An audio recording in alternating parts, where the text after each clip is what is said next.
That Frank Lampard went to Chelsea did not mean that Chelsea were going to start winning games. I want to make that so clear to Chelsea fans. The fact that you received Frank Lampard and you went back to your team did not mean that all of a sudden everything you've been doing wrong was all forgotten and you're going to be winning games. And don't get that twisted. The game that you played against Liverpool, a team that is also in the mud, wasn't supposed to be what gives you the confidence that there's a brighter future for you and Frank Lampard. I want you to understand something. Frank Lampard, as a manager, the only reason you guys went crazy and happy and all smiling and I kept on seeing so many Twitter pages and fans going crazy, happy that Frank was back, even the videos from people like Rory excited that he's back, that was because you were getting your former legend into your club. I can't wait for a day that Steven Gerrard goes back to Liverpool. I'm gonna be crazy as well. But one thing that we have to make so perfectly clear: being a legend of the club, being the best goal scorer of the club, doesn't mean you're gonna be so good to transform the outcomes of the team. Doesn't mean you have the capacity to change everything that the team is going through under. I can give you an example. Ole Gunnar Solskjaer went back to Manchester United, and we all know how that journey ended up. All I'm trying to tell you is this: take it easy. Don't expect that your crisis that you have been stuck in for some years is magically like this just going to disappear. It's going to take time. It's going to require time for you guys to cement, to start playing like a team again. And I'm not even sure Frank Lampard is the right man who can get you to that level.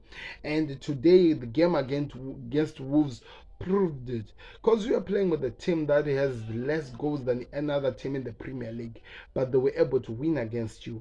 You could not even create anything that was meaningful in terms of creating a goal that goes in. So should I say that you were flopping the game?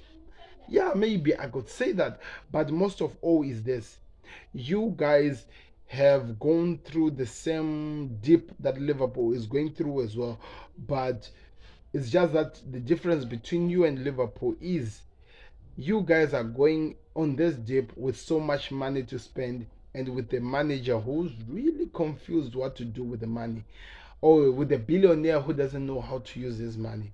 That is the only difference between you and Liverpool. Liverpool, they can call this and say that okay, we don't know how to we are not buying players, and that is the problem. But with you on the other hand, you are just not knowing what you want to create. There is not really a clear future for Chelsea, to be honest.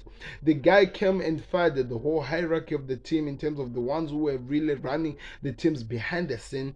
And the guy started to and went and sacked the manager, who I still feel like now was the best manager that Chelsea had. A world class manager was going to do something for you guys. He went and fired him, and now that's where you are. He brought Graham Potter. Graham's did nothing, and you sacked him. And now you went to Frank Lampard, and I know he's gonna play just 8 games that are left now as we speak.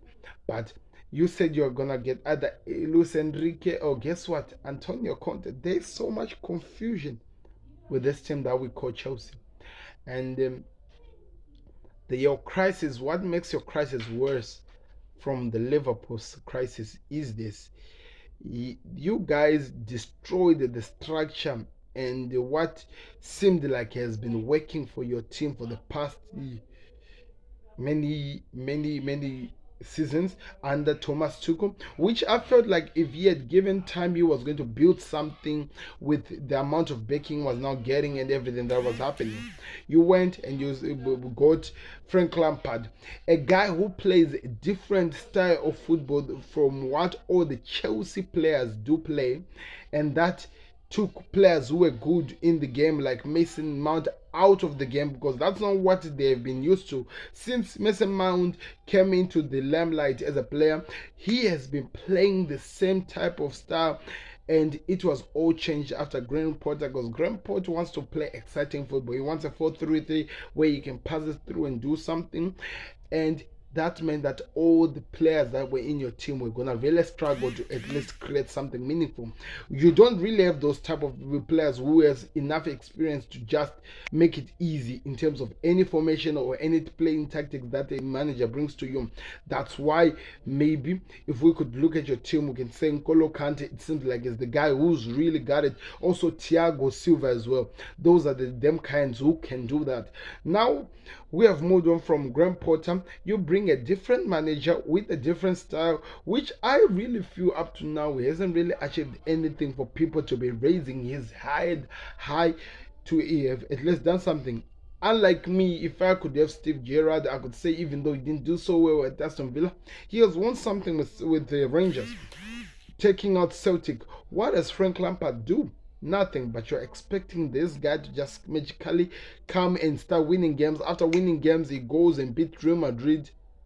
Man, that is gonna take time. That is dreamland type of thinking, and I need you guys to chill and listen to me. I said this on the Football Connect one. You can go check it out. The video is still there. I said this to Liverpool, and I'm saying this to Chelsea.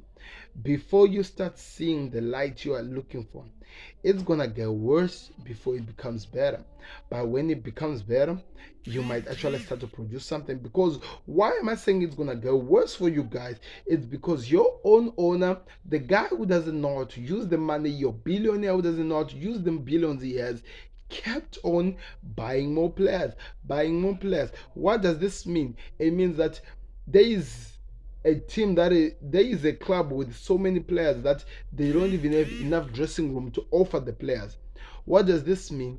It's gonna be a headache for any manager who's going there to try to find the best players he can play at certain positions. That's why it drive Graham Potter mad, and the guy ended up leaving the club.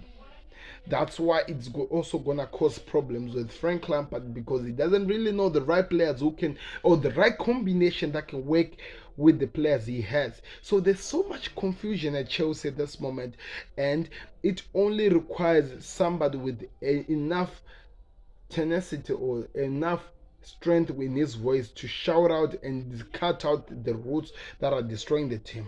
And at this moment, with the likes of the managers you are being linked with, I can only say that Antonio Conte could be the only guy who can do it. But before he does that, he is also going to be a headache to you guys, because he's going to be taking out even the players you want and bringing his own type of players. Because I don't know if that is the direction you want to take. There is so much that is happening at Chelsea that, trust me, in the next 2 or 3 years, it will be a different club that people will be confused. Why am I saying all these things? I'm just trying to show you that what Todd Bowley did was crazy and idiotic. Now this has to continue with the next managers coming and the next people that are coming. I don't know how it's gonna end, but I'm gonna be here to watch it, enjoy it, and laugh at it. So do me a favor, click the like button, subscribe to the Connect, tell me your thoughts. What did you think of the performance of Wolves versus Chelsea? Because to be honest, if you will really talk about the honest truth of the game, there was nothing really good to talk about. That's why I spent time just breaking down the craziness that is happening at Chelsea at board level, that if it's gonna change to try produce something, it's gonna take time. Let me know your thoughts in the comment section. Do you agree with me? This is a big crisis, even bigger than Liverpool. I don't know. I'm out. Peace. Subscribe. Go subscribe to the Football Connect one. I'm gonna be doing videos on that channel next year or next season. The reason why I've stopped next season is because I just wanna keep growing the fan base here, so that when we move there, it'll just flow. So go subscribe. Trust me, there'll be more interesting content that are going to be coming out there. So now you can enjoy the big match preview reviews that are going to be happening on the Football Connect here, and also my match thoughts like I'm doing right now. So I think it's going to be exciting. I hope you have an awesome time. I'm out. Peace.